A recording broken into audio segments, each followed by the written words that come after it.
Hello, good evening. Good evening, and welcome to the Comics Experience Graphic Novel of the Month Club for the month of September. I am Brian Hibbs, your host, as always.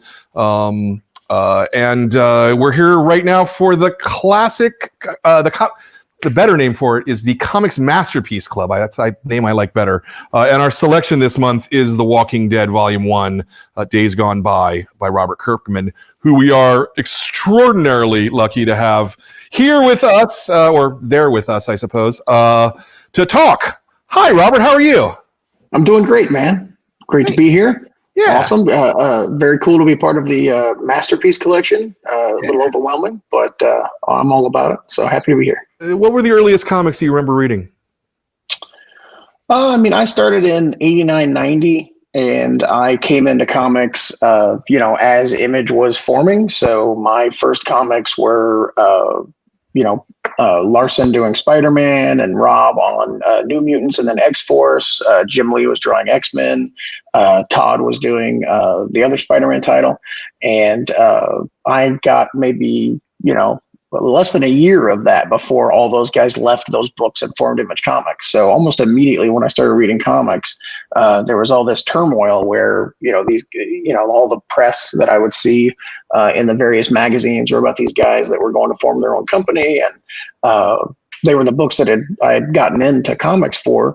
And I followed them straight to Image Comics. So, Image Comics is kind of the bedstone of my comic reading experience. And so I guess it's a little bit odd that, that's where I've ended up my entire career. But, they were cool books. How did you construct your first arc? Yeah, to a certain extent, the book. Yeah, I get what you're saying. To a certain extent, the book was the love triangle. It was Rick Grimes is this guy who's in a coma, wakes up to the zombie apocalypse, tries to find his wife and kid, finds his wife and kid, realizes that his best friend and partner has been protecting them. They thought he was dead. Wife had an affair. Guy has fallen in love with his wife. Like it was that love triangle. That was the whole core of the story. And if I thought that the book would have lasted past issue 6, I may not have wrapped that up in the first arc. Right. Because I think that was a narrative hook that got people into the book. Possibly I could have mined that for a little bit more drama.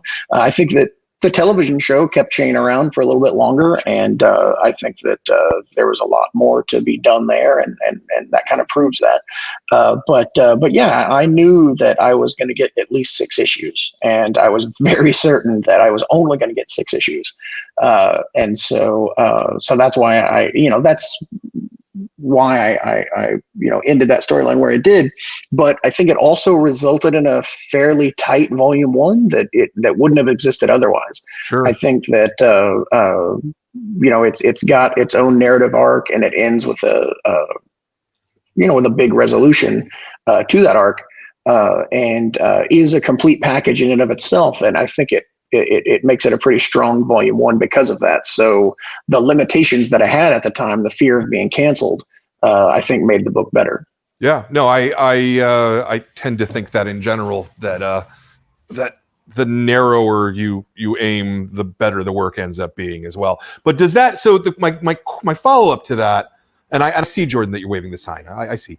My follow-up to that is, did that make writing issue 7 harder than writing the first 6? Do you know what I mean? Because you wrapped everything up and you tied it in a neat bow, and it's almost harder, right?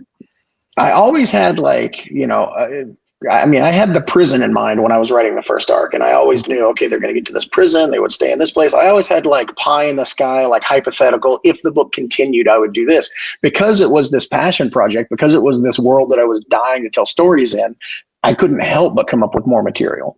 And so there was no end of different things that I wanted to do with all the individual characters, and different characters that I wanted to introduce and different things like that. And so when I hit issue 7, the book almost got easier to write, because it was oh, okay, now I don't have to worry about fitting of this arc in the 12 issues. Some people say maybe the book got a little meandery after that point, and I'll take it fair, like whatever. People seem to like it. What can I say? But yeah, I took my time with some storylines, and maybe I shouldn't have. But from that point on, I was like, oh my gosh, like I can plan for issue 18. I can plan for issue 24. I can plan for this. I can plan, and my mind just kind of exploded with possibilities. And then we were kind of off to the races. Walking Dead couldn't exist if it wasn't serialized, if it wasn't Right. a periodical, right? It wouldn't work if one of these came out every 6 months and that was it. I don't think that anybody would have liked it. Wouldn't like, you know what I mean? It wouldn't have. Hold on now, slow down. Popular, right? Sure. It's that every month I'm getting a fix of this, and every month I'm moving forward with the story and living with these characters is the thing that makes it exciting. I would argue. Yeah, I totally agree. I mean, having that product for the Wednesday Warrior that's going to come into the store and buy their single issue comics, I think is very important. And, appealing to the collector aspect. And there's so many things that make comics special. And I think the single issue is a big part of that. I know a lot of people talk about like, it's all just going to be graphic novels here soon. I don't think that's going to happen.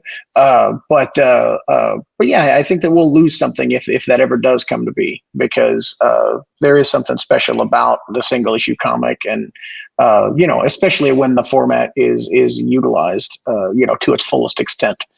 Which a lot of people are doing. I'm not saying like all modern comics are terrible.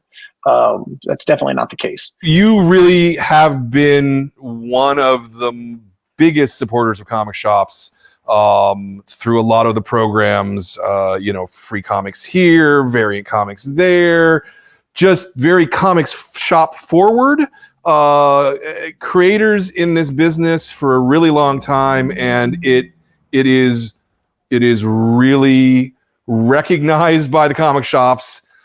Speaking on behalf of comic shop owners, dude, thank you for all you've done to support our stores over the years. It really makes a tremendous difference.